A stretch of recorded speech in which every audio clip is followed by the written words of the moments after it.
Hello everyone, welcome back to my channel Achievers Classes Jamui.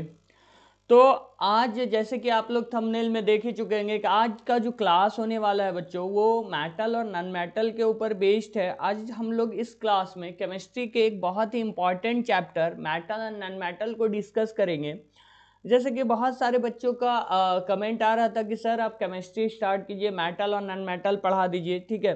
तो मैंने भी सोचा कि चलो ठीक है, हम लोग था कि जब हम क्वेश्चन करने जाते हैं जो सिचुएशनल बेस्ड क्वेश्चन होता है, और जैसा कि मेरे क्वेश्चन बैंक में या फिर एनसीईआरटी में जो एक्स वाई जेड करके क्वेश्चन दिया हुआ होता है, कंपाउंड का नेम बताइए, ये एक्स कंपाउंड है, इस तरह का कुछ जो क्वेश्चन होता है तो वो सॉल्व नहीं होता है हम लोगों से। तो ये बहुत ज़्यादा सभी स्टूडेंट प्रॉब्लम फेस कर रहे थे।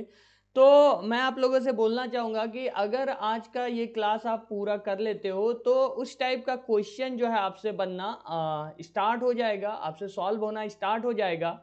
और मैं आप लोगों को एक बात बोलना चाहता हूँ कि अभी जो हम लोग पढ़ेंगे मेटल और नॉन मेटल में, तो जितना टाइप का क्वेश्चन होगा उस टॉपिक से रिलेटेड, तो हम लोग टॉपिक पढ़ेंगे और उससे रिलेटेड क्वेश्चन को सॉल्व करेंगे, ठीक है। तो अब ज़्यादा बात नहीं करते हुए हम लोग चलते हैं अपने सबसे फर्स्ट। तो ज़्यादा बात नहीं करते हुए हम लोग अब स्टार्ट करते हैं मेटल्स और नॉन मेटल को। तो आज हम लोग पढ़ने वाले हैं बाबू मेटल्स और नॉन मेटल, ठीक है। तो मेटल्स और नॉन मेटल में हम लोग सबसे पहले पढ़ेंगे फिजिकल प्रॉपर्टीज ऑफ मेटल। अभी देखो भाई, किसी का जैसे कि अभी हम मेटल और नॉन मेटल हम लोग जानते हैं कि मेरे पीरियोडिक टेबल में 118 एलिमेंट्स है। अब 118 टू 119 एलिमेंट्स है। अब हम लोग उस एलिमेंट्स को तीन कैटेगरी में कैटेगराइज कर दिए, बांट दिए हैं। एक को हम लोग मेटल बोलते हैं, दूसरे को नॉन मेटल बोलते हैं, और थर्ड कैटेगरी जो है वो मेटलॉइड्स का होता है। क्लियर है। तो अभी हम लोग मेटल्स के बारे में पढ़ेंगे, फिर नॉन मेटल्स के बारे में पढ़ेंगे, मेटलॉइड्स के बारे में अभी हम लोगों को नहीं पढ़ना है।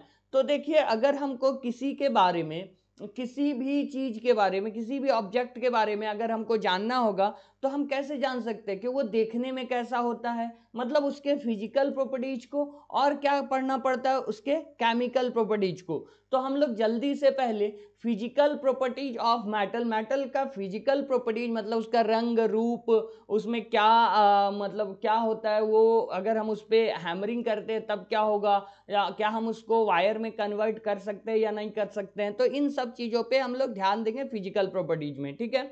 और केमिकल प्रॉपर्टीज में हो क्या पढ़ेंगे हम लोग, केमिकल प्रॉपर्टीज में हम लोग पढ़ते हैं मेटल्स के कि मेटल किससे रिएक्शन करेगा, किससे रिएक्शन नहीं करेगा, अगर किसी से रिएक्शन कर रहा है मेटल तो प्रोडक्ट क्या बनाएगा। तो इन सभी चीज़ों के बारे में हम लोग केमिकल प्रॉपर्टीज में डिस्कस करते हैं।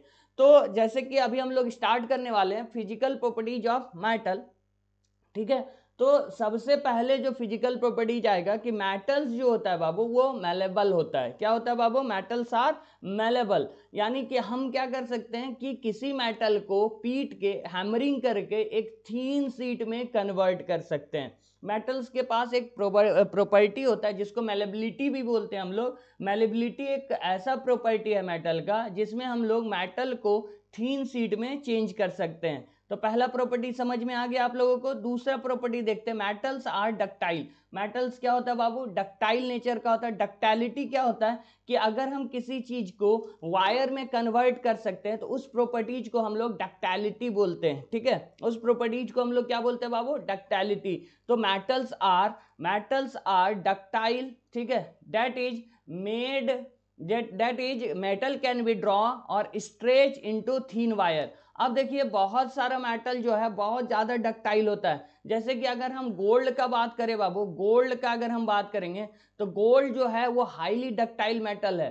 अगर आप गोल्ड का 1 ग्राम गोल्ड आप लेते हो तो उससे आप 2 किलोमीटर लंबा वायर बना सकते हो, ठीक है। तो मेटल सर क्या है, मेलेबल, यानी मेलेबिलिटी समझ में आ गया हम लोगों को। फिर डक्टाइलिटी समझ में आ गया। डक्टाइलिटी मतलब क्या करना है बाबू, तार बनाना है, ठीक है। डक्टाइल मीन्स वायर में हम मेटल्स को चेंज कर सकते हैं, ठीक है।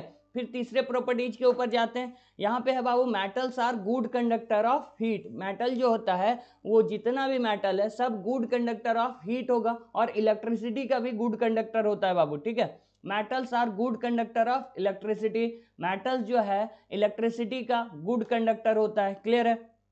मेटल्स आर लश्चरस और शाइनी कैन बी पॉलिश्ड। यानी क्या बोलता है कि मेटल जो है बाबू, मेटल जो है वो लश्चरस होता है। लश्चरस मीन शाइनी सरफेस होता है, उसका जो सरफेस होता है वो चमकीला होता है, ठीक है, एक मेटालिक शाइनी सरफेस होता है, मतलब उसमें एक चमक रहता है। क्लियर है? तो मेटल आर क्या हो गया, लश्चरस। अगले प्रॉपर्टी की तरफ चलते बाबू। तो अगला प्रॉपर्टी है मेटल्स आर जनरली हार्ड। जैसे कि मेटल जो है, यहाँ पे एक्सेप्शन पे ध्यान देना है बाबू, कि मेटल जो होता है वो जनरली हार्ड होता है। एक्सेप्शन है sodium potassium which are soft metal. ये सब क्या है बाबू, सॉफ्ट मेटल है। लेकिन और भी जो मेटल है, और भी जो मेटल्स है वो क्या होता है, हार्ड होता है। क्लियर है?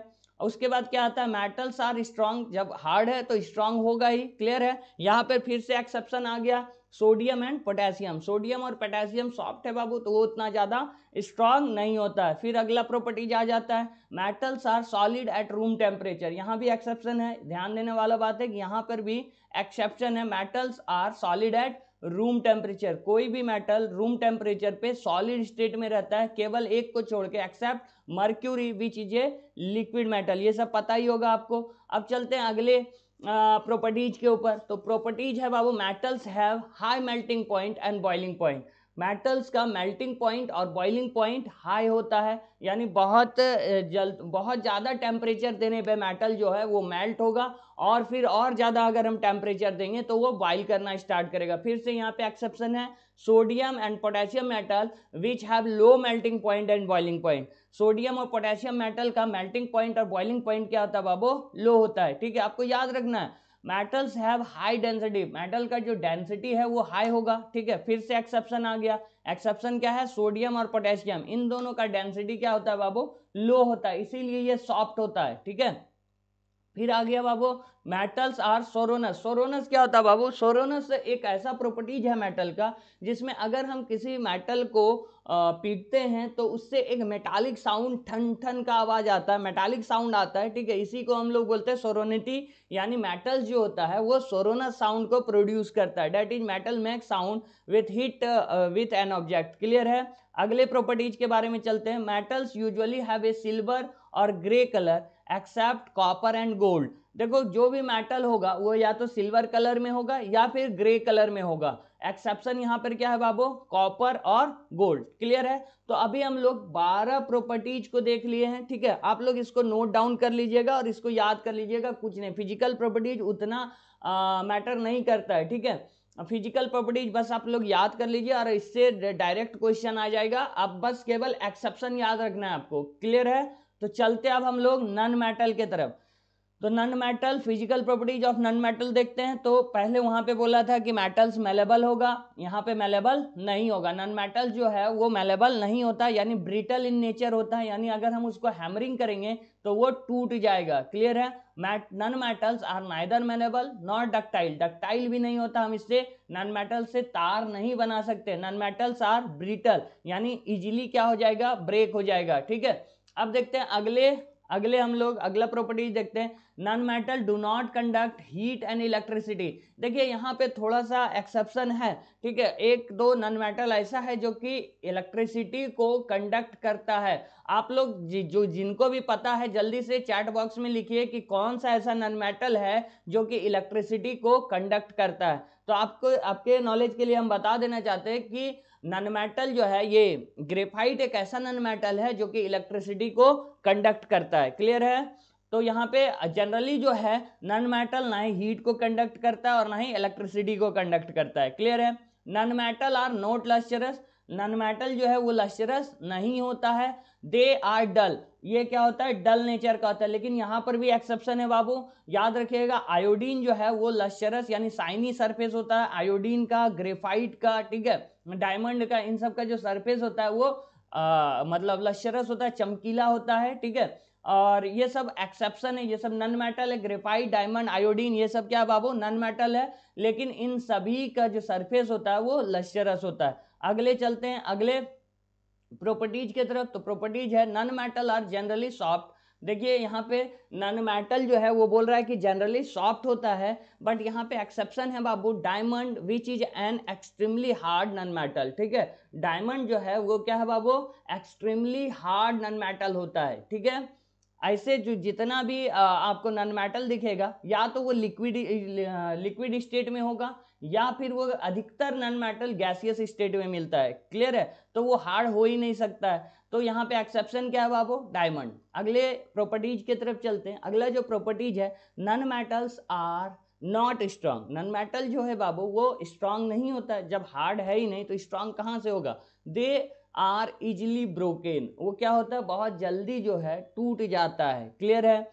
अब देखिए अगले प्रॉपर्टीज के देखते हैं। अगला प्रॉपर्टीज है नॉन मेटल में बी सॉलिड, लिक्विड और गैसेस एट रूम टेम्परेचर। बताए थे ना कि रूम टेम्परेचर पे नॉन मेटल जो है वो सॉलिड, लिक्विड और गैसियस तीनों स्टेट में आपको देखने को मिलेगा। अधिकतर तो गैसियस स्टेट में होगा, फिर जो कुछ बचेगा वो लिक्विड स्टेट में होगा और फिर जो बचेगा वो कुछ सॉलिड स्टेट में होगा। क्लियर है?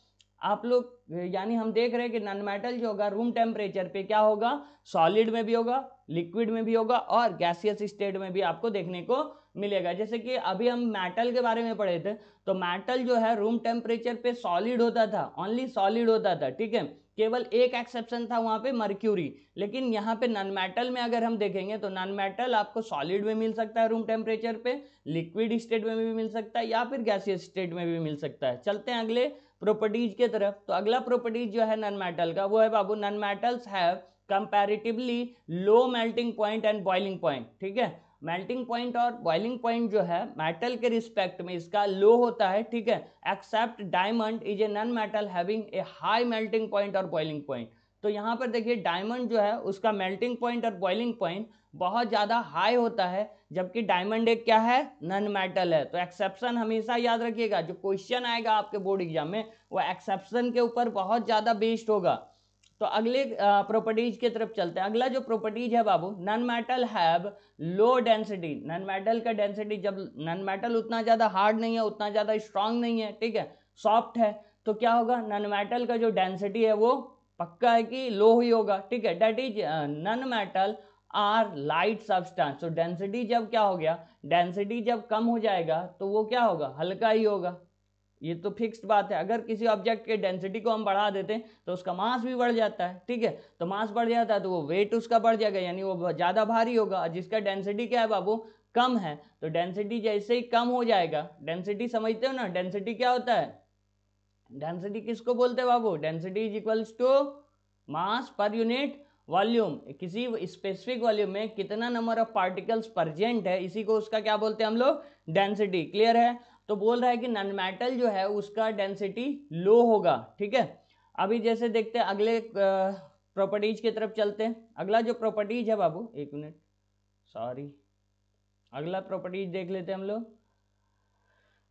अगला प्रॉपर्टीज है हम लोगों के पास, नॉन मेटल्स आर नॉन सोरोनस। वहां पे मेटल सोरोनस था, नॉन मेटल जो है वो सोरोनस नहीं होगा। They do not produce sound when hit with an object. हम अगर इसको किसी ऑब्जेक्ट से हीट करेंगे तो ये सोरोनस साउंड प्रोड्यूस नहीं कर पाएगा। ठीक है? अगले प्रॉपर्टीज की तरफ चलते हैं। नॉन मेटल हैव में डिफरेंट कलर, अलग अलग कलर का हो सकता है नॉन मेटल। जैसे कि हम लोग देखे थे वहां पे मेटल जो होता था, मेटल क्या होता था कि सिल्वर या ग्रे कलर का होता था। एक्सेप्शन क्या था? कॉपर और गोल्ड। ठीक है? लेकिन नॉन मेटल जो है अलग अलग कलर को आपको देखने को मिल सकता है। क्लियर है? तो यहां तक समझ में आ गया आप लोगों को कि मेटल का फिजिकल प्रॉपर्टी। फिर क्या आ गया समझ में? नॉन मेटल का फिजिकल प्रॉपर्टीज। नॉन मेटल और मेटल के फिजिकल प्रॉपर्टीज में कोई भी प्रॉब्लम नहीं होगा, कोई भी डाउट आप लोगों को नहीं होगा। अगर डाउट हो तो चैट बॉक्स में जल्दी से लिखिए आप लोग। ठीक है? मेरे ख्याल से डाउट नहीं होगा। अगर किसी को डाउट रहता भी है तो आप लोग फिर से वीडियो को रिवाइंड करके देख लीजिएगा, आपका डाउट सॉल्व हो जाएगा। ठीक है? तो अब हम लोग पढ़ेंगे बाबू, अब हम लोग चलेंगे केमिकल प्रॉपर्टीज के बारे में पढ़ना है हम लोगों को। ठीक है? नॉन मेटल के अभी हम लोग केमिकल प्रॉपर्टीज को देखेंगे। ठीक है? Chemical properties of chemical properties of metal. पहले मेटल का केमिकल प्रॉपर्टीज देखेंगे, फिर हम लोग नॉन मेटल के केमिकल प्रॉपर्टीज में को देखेंगे। ठीक है? तो मेटल के अभी केमिकल प्रॉपर्टीज को जो जब हम देखेंगे तो यहाँ सबसे पहले देखेंगे कि मेटल जो है ऑक्सीजन के साथ कैसे रिएक्ट करता है। मेटल अगर ऑक्सीजन के साथ रिएक्ट करेगा तो क्या बनाएगा? तो देखिए हम पहले बता देना चाहते हैं आपको कि बहुत सारा ऐसा मेटल है जो कि रूम टेम्परेचर पे ऑक्सीजन के साथ रिएक्ट कर लेता है। ठीक है? बहुत सारा ऐसा मेटल आपको मिलेगा जो कि रूम टेम्परेचर पे रिएक्ट नहीं करेगा, उसको रिएक्ट करवाने के लिए हमको कुछ एक्स्ट्रा हीट प्रोवाइड करना होगा। जब हम उसको हीटिंग करेंगे, हीट देंगे, तब वो मेटल जो है वो ऑक्सीजन से रिएक्ट करेगा और फिर अपना ऑक्साइड बनाएगा।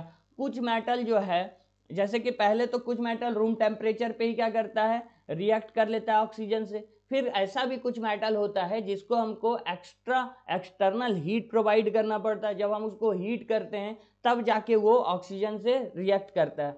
अब बहुत सारा ऐसा भी मेटल है जिसको अगर हम स्ट्रॉन्ग हीटिंग देते हैं, बहुत ज़्यादा हीट करते हैं, ठीक है, तब वो जाके क्या करता है, किसी भी तब वो जाके ऑक्सीजन से रिएक्ट करता है। तो यानी कि अलग अलग मेटल, जैसे कि हम डायरेक्टली नहीं बोल सकते कि कोई भी मेटल ऑक्सीजन से रिएक्ट करेगा या नहीं करेगा, ठीक है। और एक चीज याद रखिए कि मेटल जब भी ऑक्सीजन से रिएक्ट करेगा तो सेम कंपाउंड नहीं फॉर्म करेगा। जब हम उसको हीट करेंगे तो उसके जो कंपाउंड होगा उसके प्रॉपर्टीज में कुछ चेंजिंग होगा, ठीक है। जब हम उसको और ज़्यादा स्ट्रॉन्ग हीटिंग करेंगे, ठीक है, तो फिर जब उसका कंपाउंड बनेगा तो उसमें कुछ और चेंजिंग आपको देखने को मिलेगा, ठीक है। यानी कि हम बोल सकते हैं कि मेटल जब भी ऑक्सीजन से रिएक्ट करेगा वो डिपेंड करता है कि टेम्परेचर कैसा है। क्लियर है, सभी को समझ में आ रहा है, ठीक है। अब देखो मेटल जब भी, अगर हम नॉर्मली बोले तो मेटल अगर ऑक्सीजन से रिएक्ट करेगा तो मेटल का ऑक्साइड बनाएगा बाबू, मेटल ऑक्साइड बनाएगा, ठीक है। मेटल का क्या बनाएगा, ऑक्साइड। अब मेटल का जो ऑक्साइड होता है बाबू, मेटल का जो ऑक्साइड होता है वो बेसिक नेचर का होता है। किस नेचर का होता है, जनरली अगर हम बोले तो बेसिक। कुछ ऐसा भी मेटल का ऑक्साइड आपको देखने को मिलेगा जो कि एसिटिक नेचर का भी होता है और बेसिक नेचर का भी होता है। तो उसके बारे में हम लोग क्लास में आगे डिस्कस करेंगे, ठीक है। अभी हम लोग देखेंगे कि मेटल का जो ऑक्साइड होता है बाबू, मेटल ऑक्सीजन के साथ रिएक्ट करेगा, ठीक है, तो क्या बनाएगा, मेटल ऑक्साइड बनाएगा। मेटल ऑक्साइड जो होता है वो बेसिक नेचर का होता है। अब हम बेसिडिटी, बेसिक नेचर को कैसे हम लोग देखते हैं कि ये बेसिक है या फिर एसिटिक है, तो इसके लिए हम लोग लिटमस पेपर का यूज करते हैं या लिटमस सॉल्यूशन का यूज करते हैं।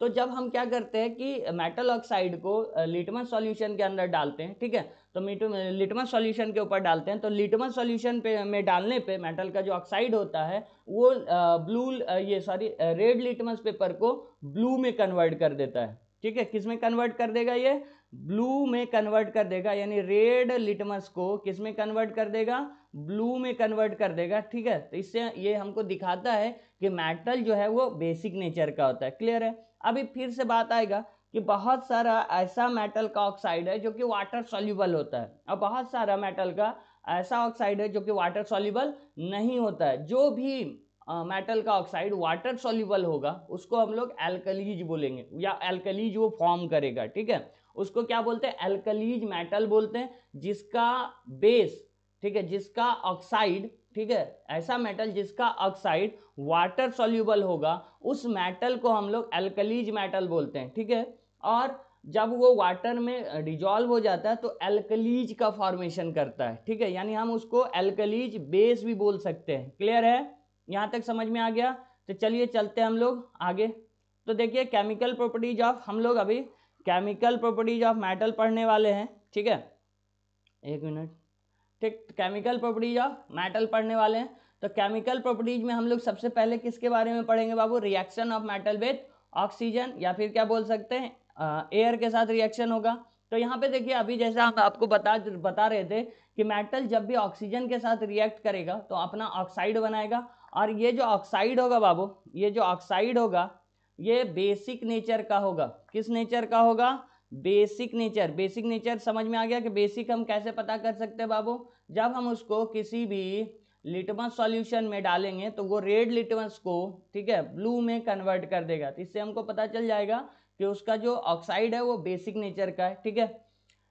अभी देखिए यहाँ पे लिखा हुआ भी है मेटल रिएक्ट विथ, आप लोग पूरा ये जो है नोट्स बना लीजिएगा, आपको बाद में काम देगा। Metal react with oxygen to form metal oxide. Metal oxide are basic in nature. Some of the metal oxide react with water to form alkalis, ठीक है।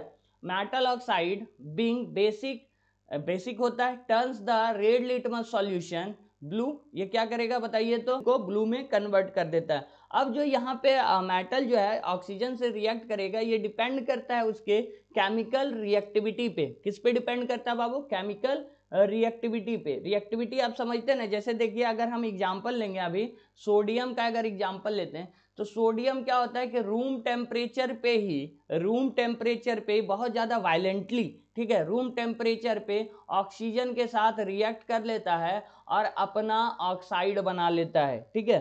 अब देखिए ये सोडियम क्यों ऐसा कर पा रहा है, क्योंकि इसका जो रिएक्टिविटी सीरीज में जो पोजीशन है वो सबसे ऊपर है, ठीक है। ऐसे तो सबसे ऊपर सोडियम नहीं है, अभी हम रिएक्टिविटी सीरीज भी दिखाएंगे, लेकिन आपको जो एक्टिविटी सीरीज या रिएक्टिविटी सीरीज पढ़ना है वहां पे सोडियम जो है, सोडियम के ऊपर पोटेशियम है, पोटेशियम के बाद क्या आता है सोडियम का, लेकिन उससे भी ज्यादा रिएक्टिव मेटल्स आपको देखने को मिलता है, ठीक है। तो अभी हम लोग को जो एक्टिविटी सीरीज या रिएक्टिविटी सीरीज पढ़ना है उसमें जो है पोटेशियम सबसे ऊपर है, उसके बाद क्या आता है सोडियम। ये हम लोग कैसे पता करते हैं, ये हम लोग पता करते हैं कि देखो जैसे अभी ऑक्सीजन से रिएक्शन कर रहा है, तो ऑक्सीजन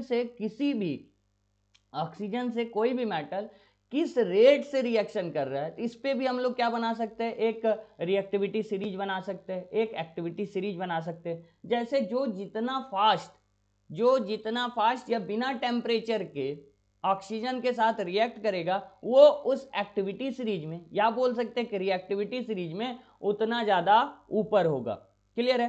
तो अभी देखते हैं, सबसे पहले यहाँ पे देखिए, अभी यहाँ पे एक दिख रहा होगा आपको, यहाँ पे अभी दिख रहा होगा ये एक रिएक्टिविटी सीरीज, या फिर इसको आप एक्टिविटी सीरीज भी बोल सकते हैं। तो आप यहाँ पे पढ़ पा रहे हो सीजियम है, ठीक है, फिर फ्रांसियम है, फिर क्या है रुबिडियम है, फिर पोटेशियम है, फिर सोडियम है, फिर लिथियम है, फिर बैरियम है, फिर रुबिडियम है। तो ये आपको उतना अभी नहीं पढ़ना है, आपके बुक में जो रिएक्टिविटी सीरीज दिया बस उतना याद करना है, हमको केवल इसको बताना था, ठीक है, इसीलिए यहाँ पे आपको हम दिखा दिए। अब इसका जो ये डिपेंड करता है कि कोई हाईली रिएक्टिव क्यों होगा। तो यहाँ पे देखिए violent reaction with cold water के साथ दिखाया, ऑक्सीजन के साथ दिखाया, तो इससे हम लोग डिफाइन करते हैं उसके रिएक्टिविटी सीरीज को कि कोई कितना ज़्यादा तेजी से रिएक्शन कर सकता है, बिना टेम्परेचर का कोई रिएक्शन कर रहा है, तो इससे उसके रिएक्टिविटी सीरीज को हम लोग डिफाइन करते हैं और कुछ नहीं, ठीक है।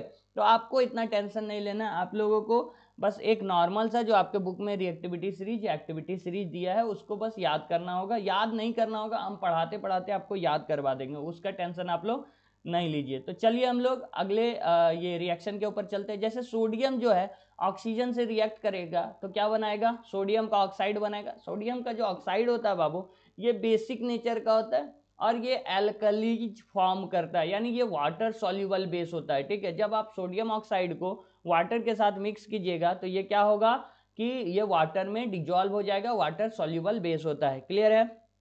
अभी देखिए जब सोडियम को हम एयर के कांटेक्ट में लाते हैं, जैसे सोडियम का मान लो कोई एक सोडियम का टुकड़ा है और हम एयर के कांटेक्ट में लाए, एयर मींस हम यहाँ पे बात कर रहे हैं ऑक्सीजन के कांटेक्ट में लाते हैं, तो ये बहुत तेजी से क्या करता है, ऑक्सीजन के साथ रिएक्ट कर लेता है, ऑक्सीजन के साथ रिएक्ट करता है, यानी ये बहुत वायलेंटली रिएक्ट करता है और बर्न होने लगता है, फ्लेम के साथ ये जलने लगता है, ठीक है, और अपना क्या बना लेता है, ऑक्साइड यानी Na2O बना लेता है, ठीक है। और यही जो ऑक्साइड बनाता है, ये जो उसका ये ऑक्साइड होता है, ये वाटर सॉल्युबल होता है। क्लियर है। ये बहुत ज़्यादा वायलेंटली, मतलब केवल लाओ कांटेक्ट में एयर के कांटेक्ट में लाते हैं और ये क्या हो जाएगा, तुम्हारा रिएक्शन स्टार्ट कर देगा। वैसे ही पोटेशियम भी करता है, पोटेशियम को भी अगर हम डायरेक्ट क्या करेंगे, ऑक्सीजन के कांटेक्ट में लाएंगे, ठीक है, तो ये भी तुरंत एकदम रिएक्शन स्टार्ट कर देगा और जलना स्टार्ट कर देगा, ठीक है। फिर इसी तरह कौन करता है, लिथियम भी इसी तरह करता है। लिथियम को भी अगर आप क्या करिएगा कि जैसे ही आप एयर के कांटेक्ट में लाइएगा तो ये लोग, जैसे सोडियम हो गया, पोटेशियम हो गया, लिथियम हो गया, ये सब रूम टेम्परेचर पे ही रिएक्शन स्टार्ट कर देता है, ठीक है। रूम टेम्परेचर पे, जो नॉर्मल टेम्परेचर है वहाँ पे अगर आप सोडियम को, पोटेशियम को या फिर लिथियम को अगर आप रखिएगा तो ये तुरंत इसमें आग लग जाएगा, तुरंत ये जलना स्टार्ट हो जाएगा, ठीक है, और अपना ऑक्साइड बना लेगा। इसीलिए हम लोग क्या करते हैं कि सोडियम को, पोटेशियम को, लिथियम को, इन सब को हम लोग किरोसिन ऑयल के अंदर रखते हैं, ठीक है। किरोसिन मिट्टी का जो तेल होता है ना, उसके अंदर सोडियम को, पोटेशियम को, लिथियम को, इन सबको रखा जाता है। इसीलिए रखते हैं क्योंकि सोडियम जो है, सोडियम हाईली रिएक्टिव है, सोडियम, फिर क्या है, पोटेशियम भी आपका हाईली रिएक्टिव है, फिर क्या है, लिथियम भी आपका हाईली रिएक्टिव है। ये इस तरह का मेटल है जो कि ऑक्सीजन के साथ रिएक्ट करता है, प्लस क्या कर लेता है, वाटर के साथ भी रिएक्शन कर लेता है, ठीक है। वाटर के साथ रिएक्शन करेगा, तो या तो एयर में ऑक्सीजन हो गया, ठीक है, या फिर क्या होता है मॉइस्चर भी होता है, उसके साथ भी कर लेगा, फिर क्या है कार्बन डाइऑक्साइड के साथ भी ये रिएक्शन कर लेता है, ठीक है, ये कार्बन डाइऑक्साइड के साथ भी रिएक्शन कर लेता है और अपना सब्सटेंस बना लेता है। तो हम लोग इसीलिए इसको क्या करते हैं, इसीलिए इन तीनों को हम लोग किरोसिन ऑयल में रखते हैं डुबा के, क्योंकि ये ना ही एयर से रिएक्शन कर पाए, ना ही वाटर से कर पाए, और ना ही कार्बन डाइऑक्साइड से रिएक्ट कर पाए। क्लियर है, सभी को समझ में आ गया होगा? कोई दिक्कत है यहाँ तक? कोई दिक्कत नहीं होगा तो चलते हैं अगले रिएक्शन की तरफ। देखिए यहाँ पे लिखा हुआ है कि sodium metal, potassium metal and sodium metal are stored in under the kerosene oil to prevent their reaction with oxygen, moisture and carbon dioxide of air so as to protect them. हम लोग protect करने के लिए कोई question पूछा जाता है कि हम लोग क्यों रखते हैं केरोसिन ऑयल के अंदर, क्योंकि हम भाई क्या कि ये लोग जो है, ये सारा मेटल जो है वो बहुत ज़्यादा हाईली रिएक्टिव होता है, तो हाईली रिएक्टिव होने के कारण ये इसका रिएक्शन तुरंत कर लेगा, तो इसको हम लोग को प्रोटेक्ट करने के लिए इसको केरोसिन ऑयल के अंदर रखना पड़ता है। यहाँ पे लिथियम नहीं लिखा हुआ, लेकिन आप लिथियम ऐड कर लीजिएगा, या फिर आप जब बुक पढ़िएगा तो वहाँ पे देख सकते हैं कि लिथियम को भी केरोसिन ऑयल के अंदर रखा जाता है। क्लियर है? तो चले हम लोग आगे। अभी देखो क्या है, most of the metal oxide are insoluble in water. Most of the metal oxide क्या होगा, इनसॉल्युबल होता है बाबू वाटर में, but some of the metal oxide dissolve in water to form alkalis. लेकिन बहुत सारा ऐसा भी मेटल का ऑक्साइड होता है जो कि वाटर सॉल्युबल होता है और एल्कलीज का फॉर्मेशन करता है। जैसे कि यहाँ पे अभी हम एक एग्जांपल लिए हैं आप लोगों के लिए कि Na2 यानी सोडियम ऑक्साइड अगर वाटर के साथ रिएक्ट करेगा तो देखिए सोडियम हाइड्रोक्साइड बनाएगा, यानी ये क्या होगा, एक तरह का एल्कलीज होगा, यानी ये वाटर सॉल्युबल होगा।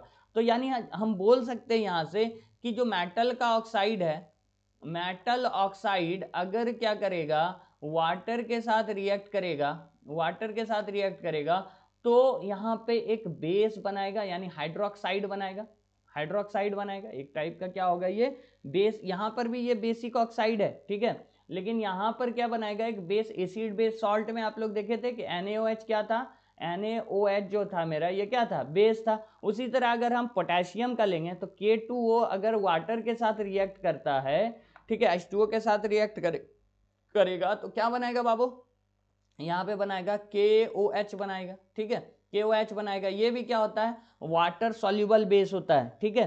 तो आप लोगों को ध्यान रखना है कि ये भी वाटर सॉल्युबल बेस होता है। तो चलिए अगले एग्जांपल की तरफ। जैसे यहाँ पे देखिए K2O यानी पोटेशियम ऑक्साइड जब वाटर के साथ रिएक्ट करता है तो KOH बनाता है, यानी पोटेशियम हाइड्रोक्साइड बनाता है। तो चलते हम लोग, समझ में आ गया होगा कि मेटल का ऑक्साइड, कुछ मेटल क्या होगा, रूम टेम्परेचर पे देखिए रिएक्शन कर रहा है ऑक्सीजन के साथ, फिर क्या बना रहा है, अपना बेस बना रहा है, इसका जो ऑक्साइड बना, अपना ऑक्साइड बना रहा है जो कि बेसिक इन नेचर है। और कुछ ऐसा मेटल ऑक्साइड होता है, ऑलमोस्ट तो बहुत सारा, मोस्टली जो है मेटल का ऑक्साइड वाटर सॉल्युबल नहीं होता, लेकिन जो भी वाटर सॉल्युबल होता है वो एल्कलीज का फॉर्मेशन करता है, ठीक है। तो चलते हम लोग अगले ये reaction of oxygen with magnesium. अब देखो मैग्नीशियम एक ऐसा मेटल है, मैग्नीशियम, ठीक है, तो मैग्नीशियम के बारे में बात करते हैं। तो मैग्नीशियम अगर ऑक्सीजन के साथ रिएक्ट करेगा तो इसका जो रिएक्शन है वो रूम टेम्परेचर पे नहीं होता है, ठीक है, ये रूम टेम्परेचर पे रिएक्ट नहीं करता है ऑक्सीजन के साथ। अब इसका दो रीजन है, देखो अगर आप मैग्नीशियम को लेते हो तो मैग्नीशियम का जो स्ट्रिप होता है, जो मैग्नीशियम होता है वो पहले से थोड़ा सा, देखिए मैग्नीशियम का रिएक्शन ऑक्सीजन के साथ कैसे कराते हैं इसको समझिए। मैग्नीशियम का जो स्ट्रिप होता है इसके ऊपर एक बहुत ही थीन लेयर ऑफ, बहुत पतला लेयर क्या होता है ऑक्सीजन का, ये पहले से ऑक्साइड के फॉर्म में रहता है, ठीक है। ये मतलब एक ऑर्डिनरी टेम्परेचर पे, ये जब अर्थ में होता है या फिर आप जहाँ से इसको एक्सट्रैक्ट करते हैं, जब आप निकालते हैं मैग्नीशियम को, तो ये बहुत ही थीन लेयर में, बहुत ज़्यादा पतला लेयर में ऑक्सीजन के साथ एक लेयर बना के रखता है, अपना ऑक्साइड का एक लेयर फॉर्म करके रखता है, ठीक है। तो जब हमको मैग्नीशियम का रिएक्शन कराना होता है ऑक्सीजन के साथ, तो सबसे पहले जो मैग्नीशियम रिबन हम लेते हैं उसको रब करते हैं किसी भी सैंड पेपर से या और भी कोई चीज़ से, जिसके कारण क्या होता है कि यहाँ पे जो रिबन का जो है, रिबन के ऊपर जो थीन लेयर लगा हुआ है ऑक्साइड का, इसको हम लोग हटा देते हैं। तो पहला बात है क्या, उसको रब करेंगे। क्वेश्चन भी पूछ देता है बाबू क्यों रब किया जाता है, क्योंकि उसके ऊपर एक थीन लेयर होता है, ठीक है, क्या होता है बाबू, थीन लेयर होता है। तो अभी देखिए जैसे कि यहाँ पे समझिए।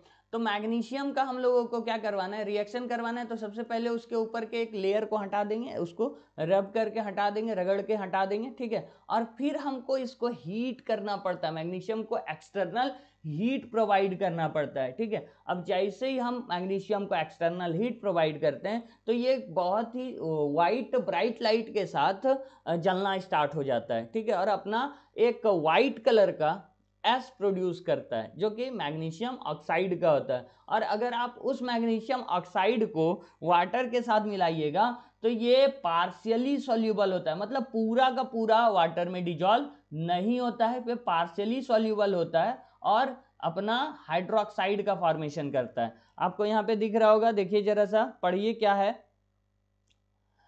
Magnesium metal do not react with oxygen at room temperature, but on heating magnesium metal burns in air, giving intense heat and light to form a basic oxide called magnesium oxide, which is a white powder। ये किस तरह से मिलेगा आपको, ध्यान देने वाला बात है, ये व्हाइट पाउडर के फॉर्म में आपको देखने को मिलेगा। क्या, मैग्नीशियम ऑक्साइड। क्लियर है। मैग्नीशियम ऑक्साइड को ऐसे रूम टेम्परेचर पे ये रिएक्ट नहीं करता, लेकिन जैसे हम उसको हीट देते हैं तो ये लाइट के साथ, वाइट लाइट के साथ जलना स्टार्ट होता है, ठीक है, और बहुत ज़्यादा हीट प्रोड्यूस करता है, ठीक है। और इसका जो एस बचता है, ठीक है, ये वाइट पाउडर के रूप में बचता है, जो कि क्या होता है, मैग्नीशियम ऑक्साइड होता है। क्लियर है, समझ में आ गया, कोई दिक्कत नहीं है, ठीक है। अब देखो मैग्नीशियम ऑक्साइड को, यहाँ पे मैग्नीशियम ऑक्साइड का एक रिएक्शन देख लो, Mg+O2 क्या बनाएगा बाबू, MgO, यानी मैग्नीशियम ऑक्साइड। अब फिर से इसको जब हम वाटर में मिलाएंगे तो ये पार्शियली होता है, देख सकते हैं आप यहाँ पे कि ये वाटर में पार्शियली डिजॉल्व होता है, फुल्ली डिजॉल्व नहीं होता है, और मैग्नीशियम हाइड्रोक्साइड का फॉर्मेशन करता है, ठीक है। MgO को जब हम वाटर के साथ मिलाएंगे तो MgOH ट्वाइस बनाएगा, ठीक है। क्लियर है, यहाँ तक कोई प्रॉब्लम नहीं। अभी जैसे कि हम ऑक्सीजन के साथ जब रिएक्शन दिखा रहे थे बाबू, तो ऑक्सीजन के साथ जब हम रिएक्शन दिखा रहे थे तो जो भी मेटल है वो ऑक्सीजन के साथ अगर रिएक्ट करेगा तो एक टाइप का कंबशन ही करता है, एक टाइप का क्या करेगा, कंबशन ही करता है, मतलब उसमें आग लगेगा और अपना क्या करेगा, ऑक्साइड का फॉर्मेशन करेगा। हर बार ऐसा आग नहीं सोचना है कि इतना ज़्यादा हीट प्रोड्यूस नहीं करता है या इतना ज़्यादा फ्लेम प्रोड्यूस नहीं करता है कि आपको वो फ्लेम दिखे। क्लियर है। तो मैग्नीशियम ऑक्साइड का फॉर्मेशन और मैग्नीशियम हाइड्रोक्साइड का फॉर्मेशन कैसे होता है ये समझ में आ गया आप लोगों को। चलिए अब हम लोग आगे, अब हम लोग थोड़ा सा देखेंगे reaction of oxygen with aluminium metal. बड़ा सुंदर रिएक्शन है यहाँ पे बाबू, एल्यूमिनियम मेटल के साथ जो है वो ऑक्सीजन के रिएक्शन को हम लोग देखेंगे, ठीक है। तो एल्यूमिनियम के साथ भी जो है एल्यूमिनियम के साथ भी ऑक्सीजन का रिएक्शन रूम टेम्परेचर पे नहीं हो पाता है। इसका रिएक्शन करवाने के लिए हमको फिर से हीट प्रोवाइड करना पड़ता है, और मैग्नीशियम से ज़्यादा हीट ये लेता है भाई एल्यूमिनियम ऑक्सीजन के साथ रिएक्ट करने के लिए, और रिएक्ट करने के बाद ये बनाता है Al2O3, ठीक है, एल्यूमिनियम ऑक्साइड बनाता है, जिसका फार्मूला क्या होता है बाबू, Al2O3। अब ये Al2O3 जो है बाबू, एक मिनट इसको हम मिटा दे रहे हैं, Al2O3 जो है ये एक टाइप का एम्फोटेरिक ऑक्साइड होता है। क्या होता है बाबू, एम्फोटेरिक ऑक्साइड। एम्फोटेरिक ऑक्साइड किसको बोलते हैं, एम्फोटेरिक ऑक्साइड बोलते हैं बाबू, एम्फोटेरिक ऑक्साइड हम लोग बोलते हैं एक ऐसा ऑक्साइड जो कि एक ऐसा ऑक्साइड जो कि बेसिक नेचर का भी होगा, ठीक है, प्लस क्या होगा, एसिटिक नेचर का भी होगा।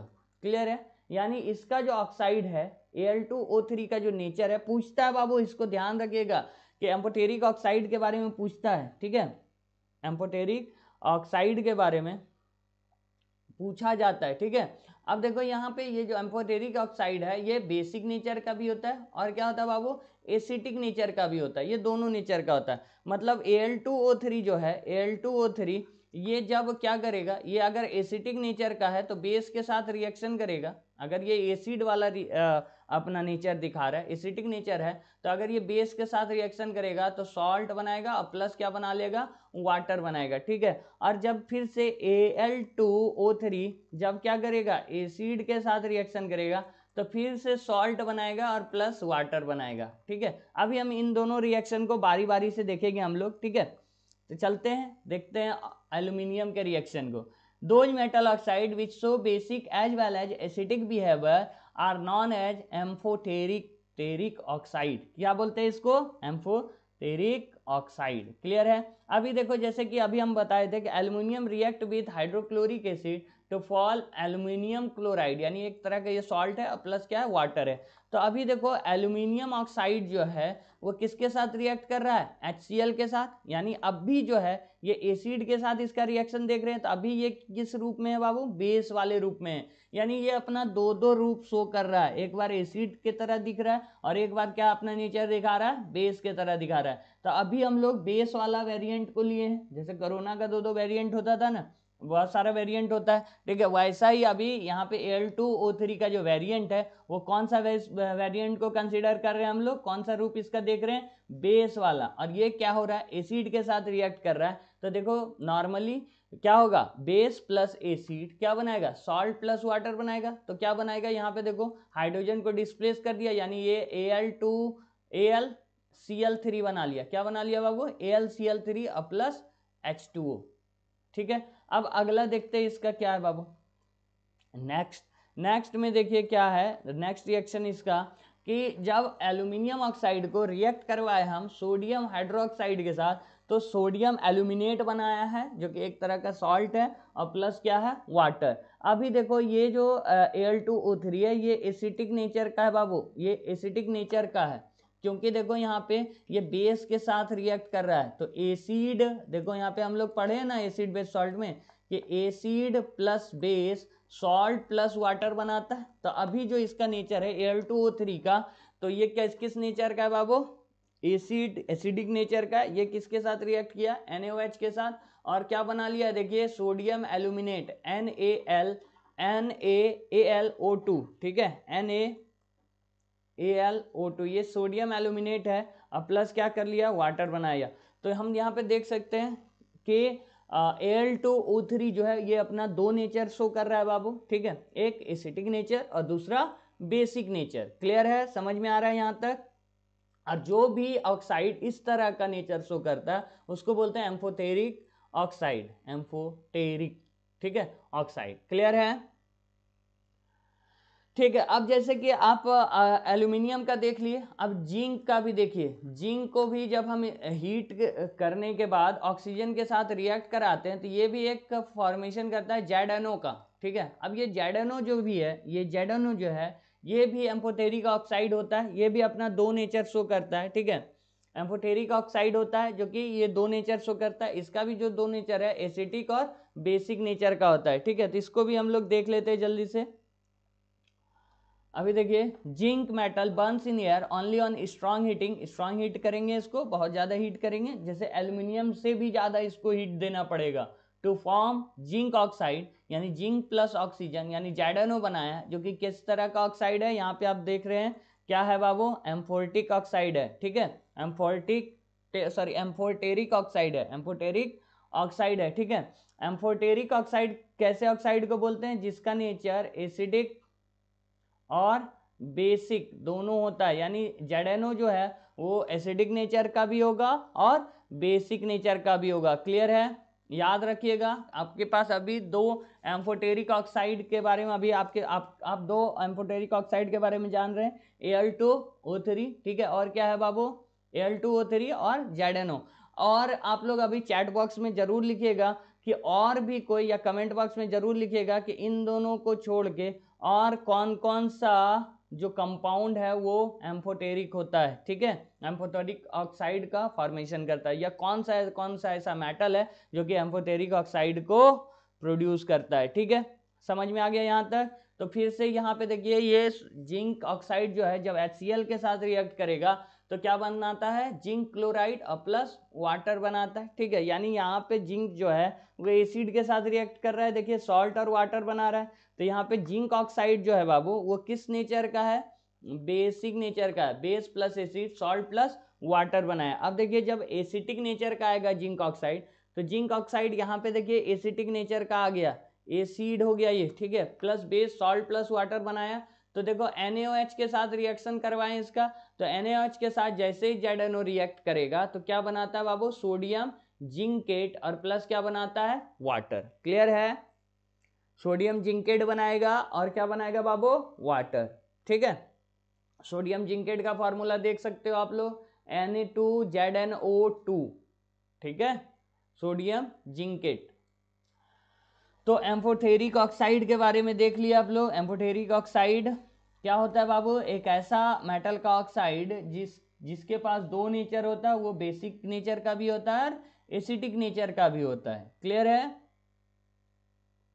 यानी वो बेस के साथ भी रिएक्ट कर लेता है और एसिड के साथ भी रिएक्ट कर लेता है। ठीक है, अब चलते हैं अगले मेटल के ऊपर डिस्कस करते हैं कि आयरन मेटल जब ऑक्सीजन के साथ रिएक्ट करेगा तो क्या बनाएगा, Fe, यानी ये दोनों ऑक्साइड बनाता है, यानी फेरस ऑक्साइड भी बनाएगा और क्या बनाएगा, फेरिक ऑक्साइड भी बनाएगा। ठीक है, ऐसे तो देखिए यहाँ पे लिख दिया है कि iron metal do not burn in air even on strong heating, iron react with oxygen of air on heating to form iron 2 और आयरन 3 ऑक्साइड। देखिए ऐसे तो आयरन जो है वो नहीं जलता है, अगर आप जलाना चाहिएगा आयरन को एयर के प्रेजेंट में, आप कितना भी हीट कीजिएगा वो बर्न होना स्टार्ट नहीं होगा। लेकिन आप इसके इसका एक ये इसको क्रश कर दीजिएगा और इसका आयरन फिलिंग्स को ले लीजिएगा और जब आप इसमें आग लगाइएगा, ठीक है, तो ये जल जाएगा, ये बर्न हो जाएगा और दो टाइप के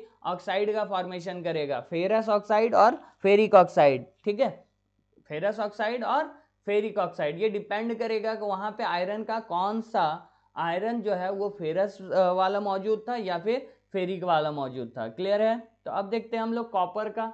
कॉपर जो है वो भी एयर में बर्न नहीं होगा स्ट्रॉन्ग हीटिंग करने पे, लेकिन अगर और जैसे यहाँ पे फीलिंग्स ले लिए, वहां पर भी अगर फीलिंग्स लेंगे तो क्या होगा कि कॉपर जब ऑक्सीजन के साथ रिएक्ट करेगा तो क्या बनाएगा, कॉपर 2 ऑक्साइड। ठीक है, यानी क्यूप्रिक ऑक्साइड का ये फॉर्मेशन करेगा। देखिए copper react with oxygen of the air in prolonged heating, बहुत ज़्यादा हीट करते रहेंगे। ठीक है, to form a black substance copper cupric oxide. ठीक है, यहाँ पे ये क्यूप्रिक ऑक्साइड याद रखिएगा, इसका जो कलर होगा क्यूप्रिक ऑक्साइड का ये ब्लैक होगा। क्लियर है, ये सब्सटेंस का फॉर्मेशन करेगा, यानी ये क्यूप्रिक ऑक्साइड का जो फॉर्मेशन होगा वो ब्लैक कलर का होगा। यानी कॉपर जब भी ऑक्सीजन के साथ रिएक्ट करेगा तो कॉपर का ऑक्साइड बनाएगा और ये किस कलर का होगा, ब्लैक कलर का होगा। ठीक है, यहां तक समझ में आ गया होगा। अब देखिए मेरे पास जो है यहाँ तक हो गया। तो ऑक्सीजन जो है मेटल का रिएक्शन ऑक्सीजन के साथ हम लोग देख लिए कि मेटल जो है ऑक्सीजन के साथ रिएक्ट करता है और अपना ऑक्साइड बनाता है। इस ऑक्साइड का नेचर जो है वो बेसिक नेचर का होता है जनरली। ठीक है, किस नेचर का होता है, बेसिक नेचर का। लेकिन बहुत कुछ ऐसा भी मेटल है जो कि ऑक्सीजन के साथ रिएक्ट करता है और बेसिक और एसिटिक दोनों नेचर को शो करता है। ठीक है, जिसको हम लोग क्या बोले थे, एम्फोथेरिक ऑक्साइड। क्लियर है, जो कि क्या क्या था मेरा, Al2O3 और ZnO था मेरा। ठीक है, और ऑलमोस्ट सब क्या करेगा, बेसिक, लेकिन कुछ मेटल ऐसा है जो कि दोनों नेचर शो करता है, यानी बेसिक नेचर का भी बनाता है और एसिडिक नेचर का भी बनाता है। क्लियर है, ठीक है। और बहुत सारा ऐसा मेटल का ऑक्साइड होता है जो कि वाटर सॉल्युबल नहीं होता है, लेकिन उसमें से कुछ मेटल ऑक्साइड जो है वो वाटर सॉल्युबल होता है। जो वाटर सॉल्युबल होता है उसको हम लोग एल्कलीज मेटल बोलते हैं। जिस मेटल का ऑक्साइड वाटर सॉल्युबल होता है उसको एल्कलीज मेटल बोलते हैं। और जब वो वाटर के साथ रिएक्ट करता है तो अपना हाइड्रोक्साइड बनाता है। ठीक है, ये एक टाइप का बेस बनाता है। क्लियर है, और उसको क्या बोलते हैं हम लोग, एल्कलीज। यहां तक समझ में आ गया, मेटल का रिएक्शन ऑक्सीजन के साथ समझ में आ गया। अब हम लोग कुछ क्वेश्चन कर लेते हैं इसी से रिलेटेड। देखिए आप लोगों से क्वेश्चन बनता है या नहीं। अभी देखिए क्वेश्चन है, an element E forms an oxide E2O an aqueous solution of E2O turns red litmus paper blue. ठीक है, अभी देखो रेड लिटमस पेपर को ब्लू कर रहा है बाबू, और E2O है, E2O, तो E2O है यानी E2O और क्या कर रहा है, देखिए क्वेश्चन में बोल रहा है कि रेड लिटमस पेपर को ब्लू, यानी ये किस नेचर का होगा, बेसिक नेचर का होगा। तभी ना ये रेड लिटमस को किस में चेंज कर रहा है, ब्लू में कर रहा है। ठीक है, यानी ये किस तरह का होगा, ये बेस होगा। ये तो पता चल गया, E2O का नेचर जो होगा वो बेसिक नेचर का होगा। तो पूछ रहा है क्या, what is the nature of E2O, तो E2O का नेचर जो होगा वो क्या होगा भाई, बेसिक होगा। ठीक है, क्योंकि ये रेड लिटमस पेपर को ब्लू कर रहा है। State whether element E is a metal और नॉन मेटल। तो अभी हम लोग क्या बोलेंगे भाई कि ये जो ई है ये मेटल है या फिर नॉन मेटल है। तो देखिए E2O मतलब क्या, ई का ऑक्साइड बन रहा है बाबू, ई का ऑक्साइड। तो किसका ऑक्साइड बेसिक नेचर का होता है, ये बेसिक बना रहा है बाबू, तो हम लोग बोलेंगे ये मेटल होगा। क्या होगा, मेटल। यानी मेटल का जो ऑक्साइड होता है बाबू ये बेसिक कंपाउंड को फॉर्म करता है, बेसिक नेचर वाले कंपाउंड को फॉर्म करता है। तो ये बेसिक था, इसीलिए ई जो होगा वो मेटल होगा। क्लियर है।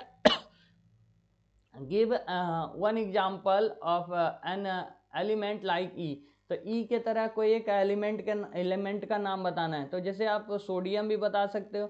सोडियम अगर ऑक्सीजन के साथ रिएक्ट करता है, ठीक है, तो क्या बना लेता है, देखो यहाँ पे Na2O बना लेता है। ठीक है, तो Na2O बना लेता है, तो हम यहाँ पे क्या लिख सकते हैं, ई के जगह पे सोडियम लिख सकते हैं, या फिर क्या लिख सकते हैं, पोटेशियम भी लिख सकते हैं। कोई दिक्कत है?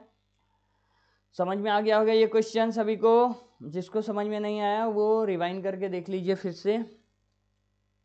अगला क्वेश्चन है बाबू, अगला क्वेश्चन देखिए उसी कॉन्सेप्ट से है, एम्फोटेरिक ऑक्साइड वाले से है। क्वेश्चन बोल रहा है कि metal a burn in air. A कोई एक मेटल था जिसको हम लोग बर्न किए एयर में on heating to form oxide Al2O3 A2O3 Al2O3 वाली, ठीक है, A2O3 whereas another metal b burns in air only on strong heating. इसको हीट किए, बहुत ज़्यादा हीट किए, और ये कैसा सब्सटेंस बनाया, दो तरह का बोल रहा है कंपाउंड है, BO है। ठीक है, the two oxide A2O3 and BO can react with hydrochloric acid as well as sodium hydroxide. तो देखो ये HCl के साथ भी रिएक्ट कर रहा है ये दोनों, और प्लस किसके साथ कर रहा है बताओ तो, NaOH के साथ भी रिएक्ट कर रहा है ये दोनों। यानी यहाँ पे देखो ये एसिड के साथ भी रिएक्ट कर रहा है, और ये क्या कर रहा है बताइए तो, बेस के साथ भी रिएक्ट कर रहा है। तो आप लोग समझ ही गए होंगे कौन सा कंपाउंड होगा। अभी हम लोग उतना डिस्कस किए इस कंपाउंड के ऊपर। To form corresponding salt and water, और क्या बना रहा है बाबू, सॉल्ट और वाटर बना रहा है। तो क्वेश्चन पूछ रहा है what is the nature of oxide A2O3। तो क्या नेचर होगा, तो एम्फोटेरिक होगा, टेरिक ऑक्साइड। ठीक है, एम्फोटेरिक ऑक्साइड होगा। फिर इसका भी पूछ रहा है तो यही होगा बाबू, एम्फोटेरिक ऑक्साइड होगा दोनों का नेचर, क्योंकि ये एसिड के साथ भी रिएक्शन कर रहा है और बेस के साथ भी रिएक्शन कर रहा है। ठीक है, name one metal like a. तो ए के तरह जो कोई मेटल है तो एक क्या लिख दो, एल्यूमिनियम। ठीक है, वन मेटल लाइक बी, तो यहाँ क्या लिख दो, जिंक Zn। बस हो गया, समझ में आ गया? कोई दिक्कत है किसी को तो बताइए। तो आज जो है हम लोग क्लास में इतना ही करेंगे आज, क्योंकि बहुत ज़्यादा लंबा वीडियो बन गया, तो आज हम लोग क्लास में यहीं तक पढ़ेंगे। कल हम लोग नेक्स्ट क्लास में जो वीडियो आएगा, नेक्स्ट क्लास जो होगा वो मेटल के साथ वाटर का रिएक्शन दिखाएंगे, फिर मेटल के साथ क्लोरीन का रिएक्शन दिखाएंगे, फिर हम लोग पढ़ेंगे chemical properties of non metal के बारे में। क्लियर है? तो आज इतना ही रहेगा इस क्लास में, आज हम लोग इतना ही पढ़ेंगे। तो आप लोग जो है कल के क्लास में और भी बहुत सारा चीज़ सीखने को मिलेगा। तो मिलते हैं हम लोग नेक्स्ट वीडियो में, अभी के लिए बाय बाय।